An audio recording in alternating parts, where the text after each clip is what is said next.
Bismillahirrahmanirrahim. Assalamu alaikum students. Today I will be discussing with you poliomyelitis.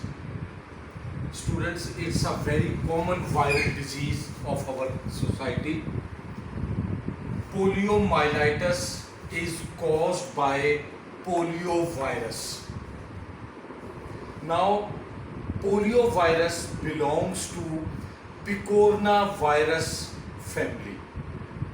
Okay students, picornavirus has two medically important subtypes, enteroviruses and Coxsackie viruses. Enteroviruses includes polioviruses, means those virus which develops in the intestines, enteroviruses.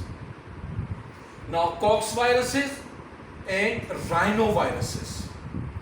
Rhinoviruses, they affect mainly the respiratory tract.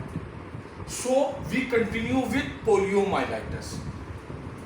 Poliomyelitis is caused by poliovirus, which belongs to picornavirus family, that is enterovirus subgroup.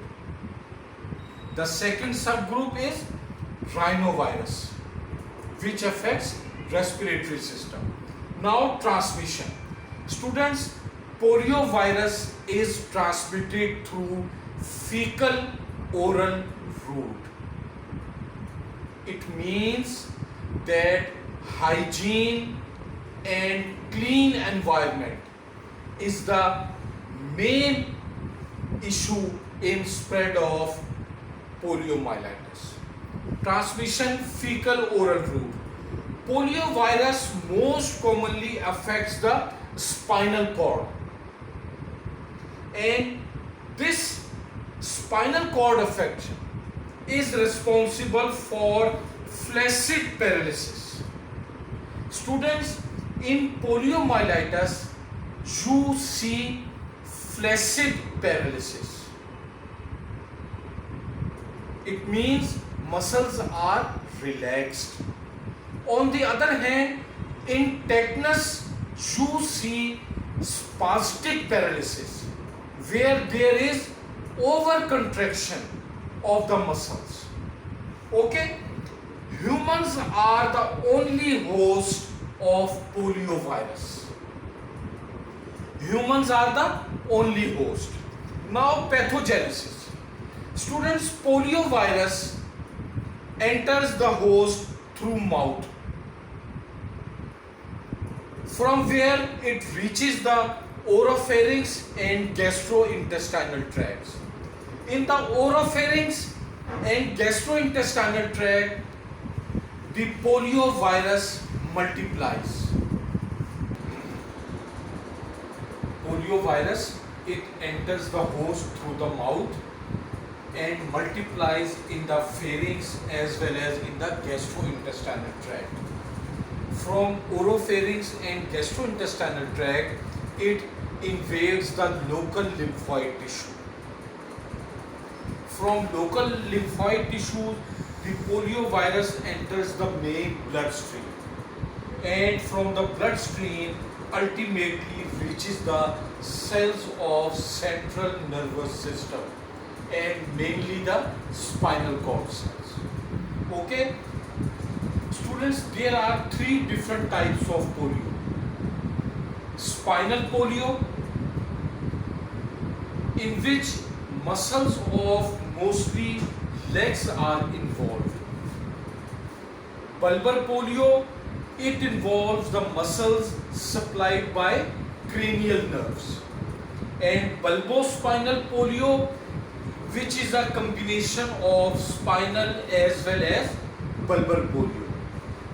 Okay. Now students, depending upon clinical signs and symptoms, poliomyelitis can be divided into asymptomatic infection, in which the host never develops any kind of apparent signs and symptoms. The whole infection remains asymptomatic. There might be only a feeling of unwell. Number second is abortive polio. Abortive polio is characterized by fever, headache, nausea, vomiting. Okay. Now third clinical stage is non-paralytic polio. Students, in non-paralytic polio, the clinical signs and symptoms become more apparent. Patient might develop high-grade fever along with features of meningitis, headache, neck stiffness. Okay. Now at the end, paralytic polio. Paralytic polio is characterized by presence of flaccid paralysis, especially the lower limbs. Now, how to diagnose polio? Students, poliomyelitis can be diagnosed in laboratory through isolation of virus and increased antibody titer against the polio virus. How virus can be isolated? Virus can be isolated from stool, from throat, spinal fluid, and through culture techniques. The second method is increased antibody titer against the polio virus. This was about lab diagnosis. Now we discuss preventive measures of poliomyelitis. How to prevent the spread of poliomyelitis. Now students, we discuss the prevention of poliomyelitis. How to prevent the spread of polio. As it spreads through fecal oral route, so the main preventive measure includes improvement of sanitation and hygiene. To prevent polio, we must improve sanitation and hygienic conditions of our society. Okay. Now second one is immunization. Students, immunization of polio includes both active immunization as well as passive immunization. For active immunization, there are three types of polio vaccines. Number one, killed vaccine, which is also called Salk vaccine.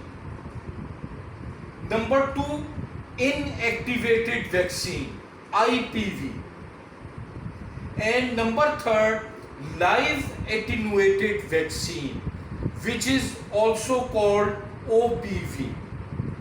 Okay, I repeat, there are three different types of polio vaccines. Number one, killed vaccine, which is called Salk vaccine. Inactivated vaccine, which is called IPV or Sabin vaccine. And number third, live attenuated vaccine or OPV, oral polio vaccine. Students, killed vaccine is given through injectable route, whereas OPV is given through mouth in the form of drops. Killed vaccine, Salk vaccine, it gives shorter immunity against the polio. On the other hand, OPV, oral polio drops, they give longer immunity against the polio. Okay? Now students, killed vaccine, it does not prevent the transmission of disease. On the other hand, OPV vaccine, it stops the transmission of polio virus. Now this was about active immunization. How passive immunization? Students, passive immunization is carried out in those patients, in those persons which have to travel in the polio endemic areas, or when we have to provide immunization to the fetus through the placenta. For passive immunization of polio, we use serum globulins. Okay, students? And these globulins are also given to mother, which then produces the antibodies which cross the placenta and protects the fetus from polio. So this was all about poliomyelitis and different types of anti-polio vaccines. Thank you, students. Allah Hafiz.